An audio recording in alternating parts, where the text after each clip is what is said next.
Menghitung hari lamaran Lesti dan Rizky Bilar, fans heboh.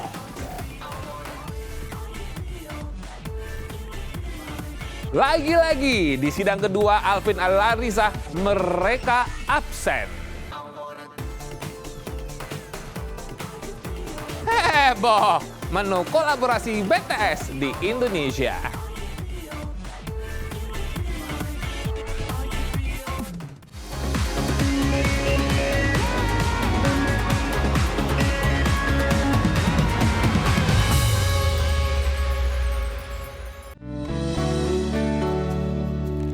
Tanggal 13 Juni merupakan hari yang sangat istimewa dan dinantikan oleh pasangan selebritis Rizky Bilar dan Lesti Kejora. Keduanya akan menggelar prosesi lamaran di Gedong Putih, Lembang, Bandung. Berbagai persiapan pun mulai dirampungkan keduanya. Seperti saat mereka terlihat berburu cincin pernikahan serta foto prewedding bernuansa biru pastel dalam unggahan di sosial media. Tunggu calonnya nih. Iya, calon bang. Udah pilih cincin. Calon bang itu. Udah dipilih. Bagus udah dipilih. Sisi, aku sih boleh bayar pepes ayam dibungkus. Apa? Satu meja, masa satu meja? Rizky juga mau lihat cincin cowok, katanya mau pakai ini, nggak mau kalahin Hotman ya namanya. Iya, saya kalau malu. Tak hanya itu, 3 hari menjelang hari bahagianya, perancang busana dari Rizky Bilar mulai membocorkan busana yang akan dikenakan Bilar untuk melamar Dede Lesti. Rakesh Bakwandas diberikan tanggung jawab oleh Bilar lantaran Bilar sudah menjadi langganannya untuk membuatkan baju di berbagai acara. Kami juga terima kasih banyak sama Bilar dan keluarga untuk mempercayakan kami untuk semua keperluan pakaiannya. Dari pertama, dari dia cuman untuk tayangan sinetron atau TV atau film atau red carpet, kita selalu support Kak Bilar. Dan pastinya dalam acara menempuh hari bahagia, pastinya kita juga diberi tanggung jawab. Kita juga sangat terima kasih sekali ya, sudah diberi tanggung jawab untuk menjadi suatu bagian daripada acara. Jadi sempat datang sekali aja ke Shangri-La untuk ke Sas Designs untuk ngobrolkan mengenai acaranya, sounding nanti ke depannya untuk menempuh acara bahagia. Rakesh bagaimana? Aku ya pastinya, Bill, lu mau apa aja gue siap support. Baju yang dipesan Bilar dan Lesti menyesuaikan karakter keduanya yang santai dan happy, serta tidak kaku. Dan pilihannya jatuh pada model smart casual. Selain itu, menyesuaikan lokasi tempat lamaran yang mengusung konsep outdoor. Konsepnya pastinya outdoor. Dan dalam hal yang sama, Bilar itu stylenya agak santai. Dia bilang saya nggak suka look yang kaku-kaku resmi. Jadi kita juga harus mengimplementasikan sesuai Bilar inginkan dan kita membuat untuk acara yang akan datang ini lebih ke smart casual. Yang saya tahu color tone soft ya, dan pastinya untuk look kedua yang lebih santai dan tidak terlalu resmi ya, lebih santai look kedua. Look pertamanya mungkin lebih rapi ya. Tapi dengan karakter mereka juga lebih santai. Kalau saya lihat Lesti setiap kali ketemu dan Bilar itu santai banget, orangnya pakai sneakers, santai, orangnya juga happy, nggak suka yang berat-berat, yang kaku. Jadi kalau aku biasa desainin baju, aku lihat karakternya dulu, karakternya bagaimana. Oh ini orangnya very santai, very chill. Jadi kita harus implementasikan dengan bagaimana dia. Tak hanya untuk baju yang dikenakan sendiri, Bilar juga sudah mempersiapkan 17 baju untuk groomsmen atau pendamping pengantin laki-laki, yang diantaranya muncul nama Ali Syakib, Verrell Bramasta, serta Hussein Nasimov. Bahan baku baju-baju tersebut murni lokal Indonesia sebagai bakti kecintaannya terhadap negeri. Kesemuanya sudah rampung dikerjakan 95%, hanya tinggal menunggu sekali lagi fitting baju, dan rencananya akan dilakukan di saat hari pelaksanaan lamaran. Kita total ada 17 groomsmen dan buat Bilar. Buat Bilar dibantu sama senior aku, Kak Renzi, untuk acara spesialnya, dan ada acara baju kedua yang kita bantu.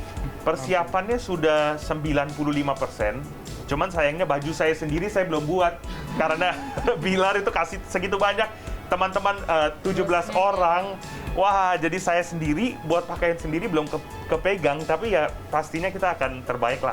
Jadi dia tuh ingin groomsman look-nya lebih trendy, lebih fashionable. Saya untuk harga saya nggak bisa jelaskan full, tapi pastinya kita juga kasih bahan semuanya yang terbaik dengan harga yang bisa dijangkau oleh semua orang. Tapi bahan kita memakai untuk yang ini pakai dari Indonesia. Beberapa hari ke depan saya akan mencari dan melacak Bilar dan mendatangkan dia dengan bajunya, atau langsung di hari H, ini masih tanda tanya. Pastinya saya akan follow up juga sama timnya Bilar atau langsung sama Bilar. Berbagai komentar lucu dari warganet bermunculan pasca bocornya rundown lamaran Leslar di media sosial. Dalam rundown tersebut juga dicantumkan sederet nama artis yang menjadi pendamping perempuan seperti Dinda Hau yang sempat dikabarkan menjadi pacar Rizky Bilar sebelum bertemu Lesti. Selain itu, ada juga penyanyi Fatin Sidkia Lubis dan Salsabila, anak dari Iis Dahlia. Di balik euforia sambut lamaran Leslar, terdapat kisah serba-serbi yang muncul mencuri perhatian, yaitu kemunculan seorang anak bernama Amabel Lenata atau yang dipanggil Abel. Berawal dari Adi Sky, kawan Bilar yang bertemu Abel di lokasi syuting hingga diposting di sosial media. Anak ini memiliki wajah yang disebut-sebut berpaduan kombinasi dari Lesti dan Bilar. Lantas banyak yang menganggap Abel merupakan gambaran dari buah hati Leslar di kemudian hari. Akhirnya Abel bertemu dengan Leslar, dan Leslar pun sampai jatuh hati ke Abel. Hingga membuat simulasi ngasuh anak sampai belanjain baju. Ternyata Abel merupakan anak kandung dari figuran sinetron Maharani Ade. Abel happy nggak ketemu bunda sama papa di sini? Oh, lucu ya. Mohon maaf. Menangis lagi. Menangis.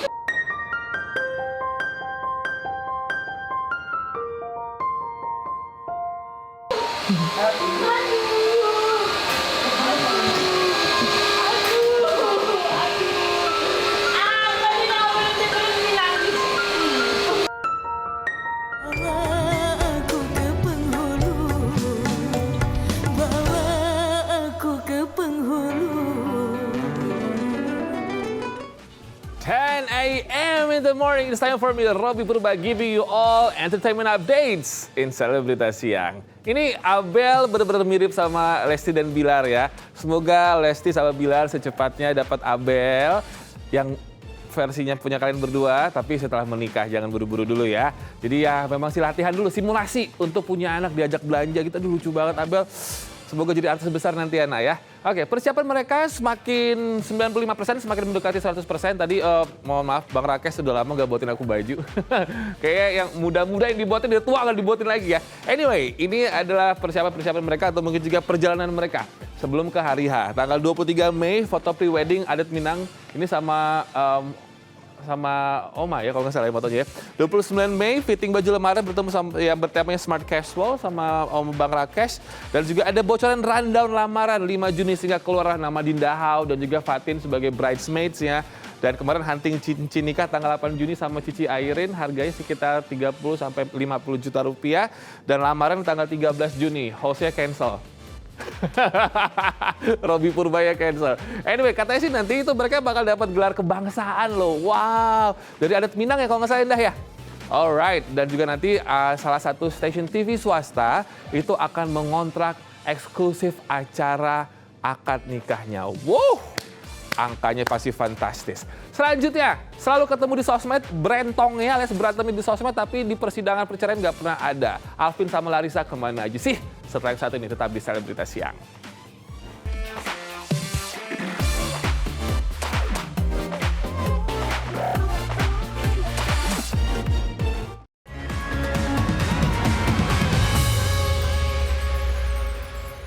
Majelis Hakim menanyakan ke saya, apakah klien kami tetap ingin bercerai atau ada upaya untuk rujuk.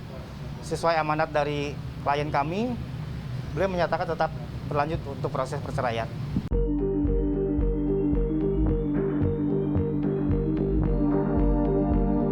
Sudah kali kedua persidangan cerai, pasangan muda ini tidak memenuhi panggilan Majelis Hakim Pengadilan Agama Cibinong, baik Alvin maupun Larissa. Dalam persidangan yang beragendakan mediasi dari kedua belah pihak ini, Alvin tidak mengirim perwakilannya, sedangkan Larissa memilih diwakilkan oleh tim kuasa hukum. Saya selaku kuasa hukum dari Larissa Chow, menghadiri persidangan ini dengan diberikan surat kuasa dari beliau. Dan beliau tidak bisa hadir dan sudah cukup diwakilkan oleh saya. Sementara dari pihak saudara Alvin Faiz, tergugat, tidak hadir. Adapun keputusan mengakhiri biduk rumah tangga yang telah terjalin selama 6 tahun ini, Larissa tetap memilih untuk bercerai karena hubungan keduanya yang selama setahun belakangan terasa kurang baik, sehingga memutuskan untuk berpisah. Sedangkan mengenai hak asuh anak, ia akan memperjuangkannya, namun untuk urusan harta gonogini, Larissa tidak menuntut apapun. Mengenai materi gugatan, saya sampaikan juga alasan klien saya melayangkan gugatan kepada Pengadilan Agama Cibinong. Pertama, klien saya merasa sudah tidak dihargai sebagai seorang istri. Yang kedua, merasa tidak dibimbing layaknya sebuah rumah tangga. Dan yang ketiga, merasa sudah tidak ada lagi keharmonisan. Selanjutnya, klien saya tidak menuntut mengenai harta gonogini. Beliau tidak menuntut harta gonogini. Dan yang selanjutnya, klien saya memohon agar hak asuh anak diberikan kepada beliau.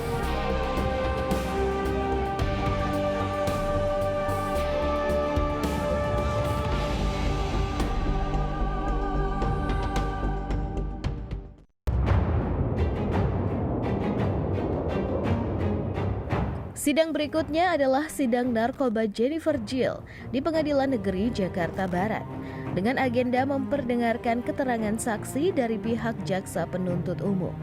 Akan tetapi yang amat disayangkan, keterangan saksi dalam persidangan tidak sesuai dengan keterangan sebelumnya yang tertulis dalam berita acara pemeriksaan. Sehingga hal ini menjadi peluang besar untuk menguntungkan Jennifer Jill untuk memperingan tuntutan.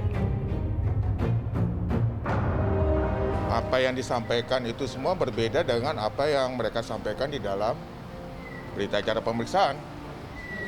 Satu hal yang paling prinsip adalah mereka tidak melihat, mereka tidak menyaksikan pada saat proses penggeledahan ada barang bukti. Tapi setelah ada baru mereka dipanggil. Kedua saksi ini nggak bisa dipertanggungjawabkan keterangannya. Jadi menguntungkan bagi kami. Sidang berikutnya akan dilaksanakan Rabu depan, masih dengan agenda yang sama, yaitu lanjutan pemanggilan saksi berikutnya. Adapun Jennifer berada dalam kondisi yang baik dan berharap doa terbaik untuk dirinya. Harapan dia adalah dukungan doa yang terbaik buat dia.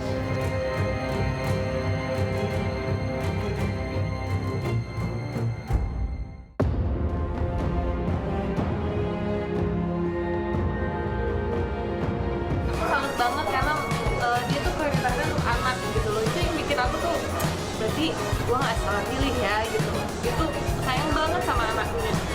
Apa-apa anaknya. Aku sedih, jadi aku terharu karena aku nggak salah pilih suami gitu. Entah ada badai apa yang sedang menghantam perahu mahligai rumah tangga Jonathan Fritzi dan Dena Devanka.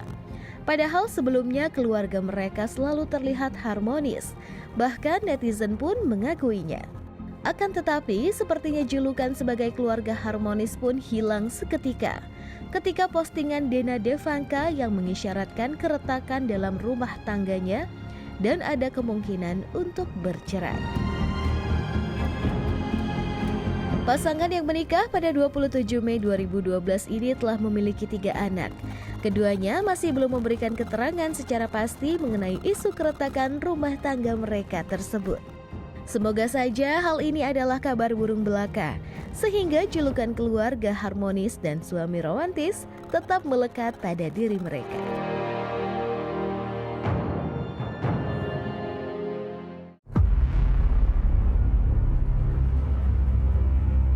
Selebritaners, belakangan nama Gofar Hilman menjadi perbincangan di jagat media sosial.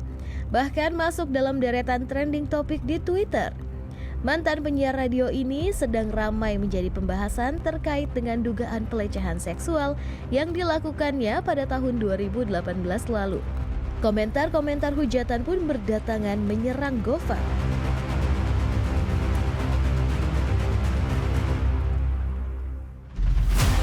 Akan tetapi Gofar pun sudah memberikan pernyataan di media sosial Twitter bahwa dirinya tidak melakukan hal yang tidak terpuji tersebut. Dan ia pun siap menempuh jalur hukum jika tidak adanya jalan temu mediasi.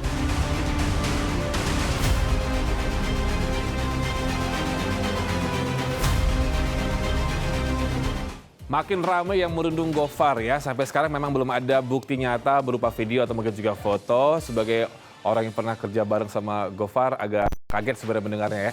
Tapi gimana pun sebenci apapun netizen sama Gofar, kemana-mana orang masih naik Gofar kan ya? Beda ya? Kan nggak boleh sebutin gitu ya. Tapi semoga ini cepat kelar, cepat berlalu ya. Dan juga buat korban-korbannya sabar. Nanti akan ada hukum yang membantu kalian semua, ada proses hukumnya. Sama seperti proses hukumnya Jennifer Jill yang katanya sih sekarang menguntungkan dia. Ini kesaksiannya yang agak sedikit berbeda. Dan juga proses hukum Larissa nih ya. Lebih ke perceraiannya sih. Dan Larissa sendiri sebenarnya tidak minta harta gini gono ya. Hanya minta hak asuh anak saja. Kenapa harus gono gini sih kata-katanya? Kenapa nggak gini-gini gitu? Dan tidak ada harta sekali lagi yang diminta. Dan mereka sih sebenarnya memang merasa sudah tidak ada keharmonisan. Karena yang pria juga lebih suka sekarang main games, katanya main futsal. Jadi sebagai suami juga sedikit terlupakan gitu. Alright, selanjutnya ada beberapa selebritis kita yang kalau kali ini tuh berprestasi banget. Mereka tuh punya pendidikan yang tinggi. Siapa saja mereka, bahkan ada yang cum laude loh. Setelah yang satu ini tetap di Selebritas Siang.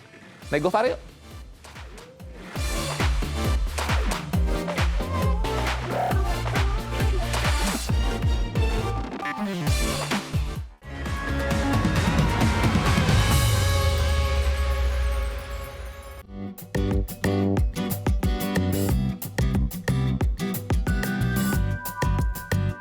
Sebagian besar orang beranggapan menjadi artis tidak perlu pintar.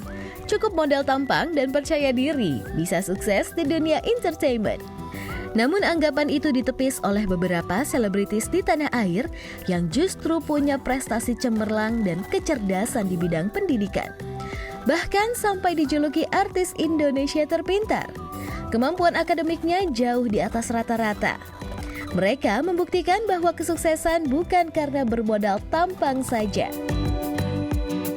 Media sosial tengah dibuat heboh dengan prestasi membanggakan artis Indonesia yang berhasil lulus menempuh pendidikan tinggi di universitas ternama di Amerika Serikat. Kadang juga ngerasa ada banyak beban dan tanggung jawab juga sih, because I feel like kalau setiap tahun cuma ada 1 atau 2 anak Indonesia, berarti kalau aku dapat kesempatan ini, I have to make sure I make the most out of it, you know, and I have to do something yang akhirnya bisa membawa efek positif buat Indonesia juga. Aktris sekaligus penyanyi Maudy Ayunda tengah bahagia. Pasalnya, Maudy baru saja merayakan wisuda kelulusan S2-nya di Stanford University, Amerika Serikat. Momen bahagia itu dibagikannya dalam Instagram pribadinya. Maudy yang mengenakan jubah wisuda dengan balutan kebaya merah, menuliskan kalimat dirinya sudah lulus dan menceritakan pengalamannya selama 2 tahun berjuang menimba ilmu di negeri orang.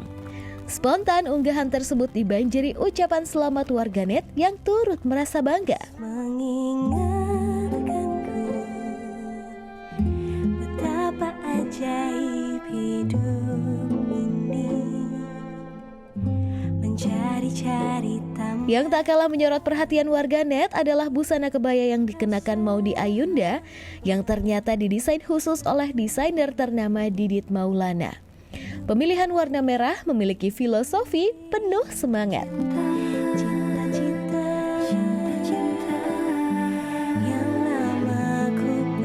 Seperti diketahui sebelumnya, Maudy Ayunda juga telah menyelesaikan pendidikan S1 di universitas terbaik Eropa yaitu Oxford University. Lulus dengan predikat cum laude, ditempuh selama 3 tahun saja. Selain dikenal sebagai mahasiswi berprestasi, Maudy juga dikenal sebagai salah satu artis multitalenta Indonesia. Selamat dan sukses ya buat Maudy Ayunda. Celebritaners bangga. Selain Maudy Ayunda, ada juga beberapa selebritis tanah air yang sukses di bidang pendidikan dengan prestasi yang membanggakan. Siapa sajakah mereka? Yuk kita simak.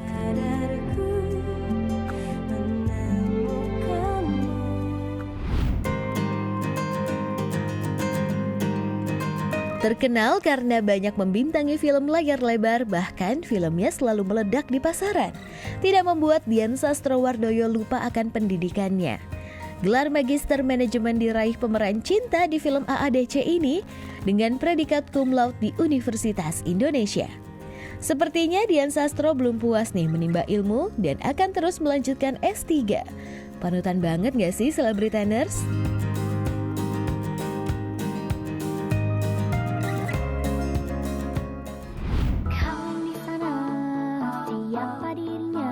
Penyanyi muda berbakat yang juga jago nyanyi dan akting, yaitu Gita Gutawa, juga sangat cerdas. Setelah lulus SMA, pelantun Malu Tapi Mau ini melanjutkan kuliah di Universitas Birmingham, Inggris. Hanya dalam waktu 3 tahun saja, Gita Gutawa meraih gelar sarjana ekonomi. Dilanjutkan S2 dengan beasiswa di London School of Economics and Political Science atau LSE. Gita lulus hanya dalam waktu 1 tahun. Wah, keren ya Celebritaners.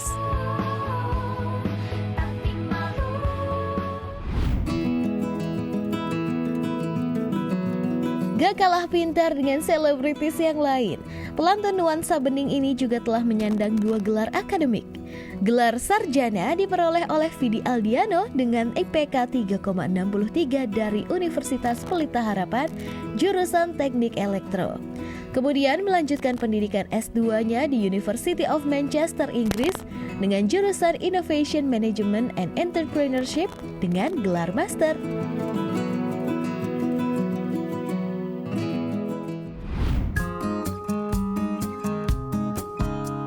Artis sekaligus penyiar radio Nikta Gina juga termasuk selebritis yang sukses di dunia pendidikan.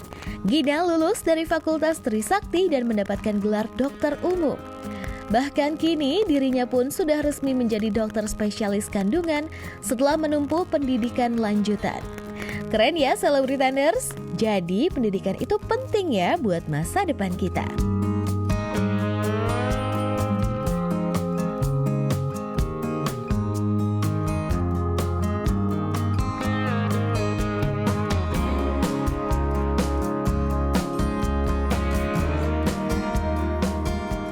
Gak hanya butuh otak yang cerdas, tapi juga kegigihan dan perjuangan yang keras ya. Itulah mereka para selebritis kita yang akan kita rangkumkan di sini. Yang pertama Nikta Gina, dia pertamanya ada dokter umum, lalu sekarang udah spesialis kandungan. Ada juga Dian Sastro, Gita Gutawa, ada Vidi gokil banget. Nah kalau misalkan kamu untuk baca gelarnya mau dia aja susah, apalagi sekolahnya. baca jurusannya aja kayak ribet banget ya. Coba ya, gelar Philosophy, Politics and Economics, Oxford University, Inggris, and the Bre. Kalau kita baca jenis fakultas sama sekolah dan juga pendidikannya susah, apalagi menjalankan sekolahnya, itu dia ya. Hebat, semoga bisa menjadi inspirasi buat kita semua. Well, coming up next, again and again, BTS bikin heboh Indonesia. Setelah yang satu ini tetap di Selebritas Siang.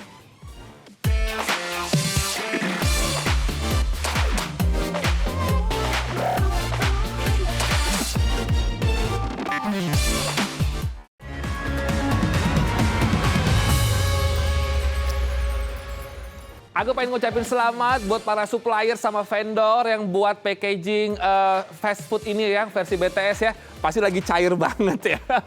Alhamdulillah rezeki pandemi ya, Bapak Ibu supplier sama vendor ya. Anyway, memang heboh banget kemarin sampai ada beberapa yang disegel karena memang waduh ramenya serame bejibun banget pokoknya. Dan King Nasar juga nggak mau kalah. Dia juga buat ternyata kemasannya sama warnanya ungu-ungu sama ungu-ungu lilac ya.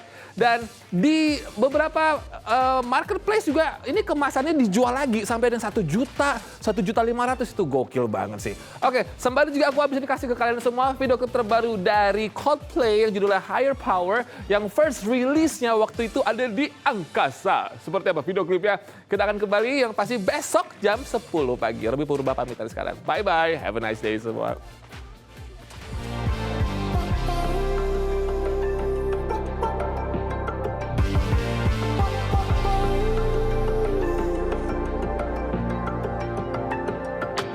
Band asal Inggris Coldplay merilis musik video dengan konsep futuristik untuk single mereka yang berjudul Higher Power pada Selasa lalu.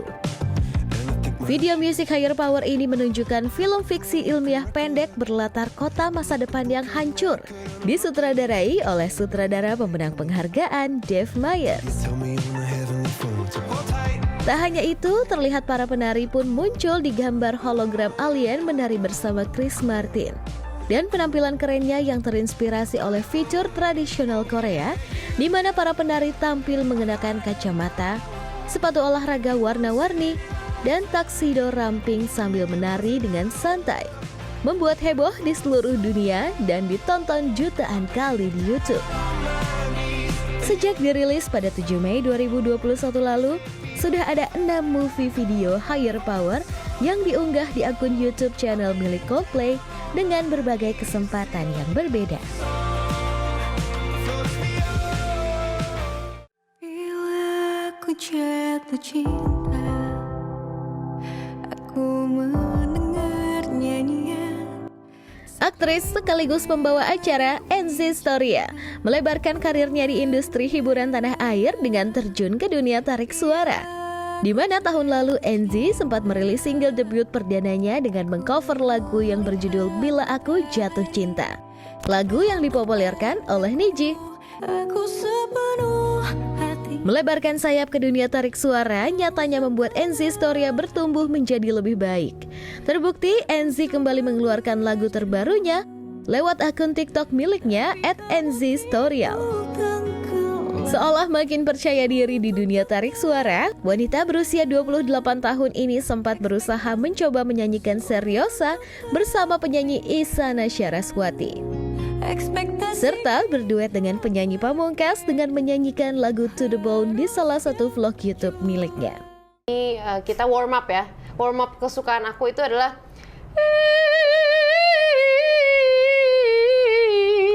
nah, cobain sih. Gitu. Nah, lebih gini aja, pada saat kita nyanyi kita kan harus open space di dalam sini. Kamu kayak bayangkan kamu lagi ngangop, tau ngangop kan?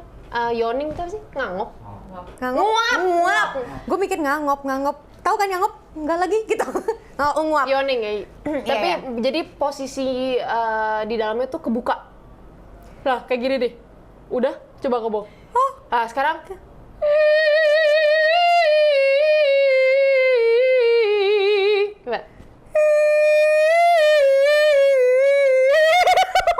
Ya ampun, ini udah bener basicnya. Oh iya. Me home I'm falling, love me long I'm rolling, losing control, body unsure, mind for sure I'm already yours. Banyak dukungan terhadap dirinya terjun ke dunia tarik suara. Salah satunya datang dari Vincent dan Desta yang memang sudah lama bersahabat dengan Enzy dan juga menjadi rekan kerja di salah satu program TV swasta.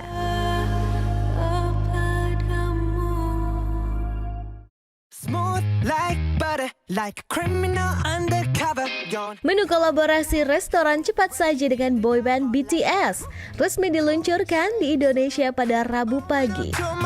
Perilisan menu kolaborasi ini pun menimbulkan euforia tersendiri di tengah para ARMY, sebutan bagi fans BTS.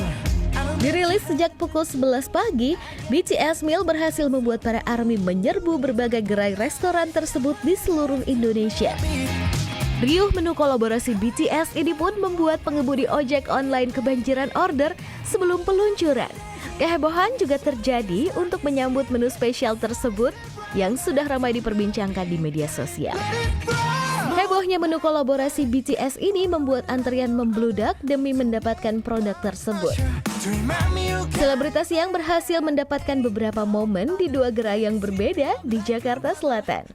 Terlihat panjangnya antrian pengemudi ojek online yang ingin mendapatkan menu tersebut. Melihat antusiasme para pejuang menu kolaborasi BTS yang rata-rata adalah para ojol yang rela antri berjam-jam di bawah terik matahari, membuat para ARMY fans BTS tergerak. Mereka lantas menggalang dana. Berdasarkan pantauan tim Selebrita, hingga Rabu malam, donasi dari ARMY Indonesia itu telah mengumpulkan 91 juta rupiah lebih. Di mana hasil donasi yang telah terkumpul langsung disalurkan kepada driver ojol dalam bentuk makanan. Hebohnya para penggemar dengan menu kolaborasi tersebut membuat ide kreatif menjadi terbuka. Salah satunya datang dari Instagram @arify yang membuat menu tandingan dari menu kolaborasi BTS. Kreator asal Bandung ini menggunakan wajah dari pedangdut Nassar, membuat menu parodi ala Nassar. Perlu diketahui nih Selebritaners, di mana sosok Nassar sendiri memang banyak disukai oleh para fans K-pop.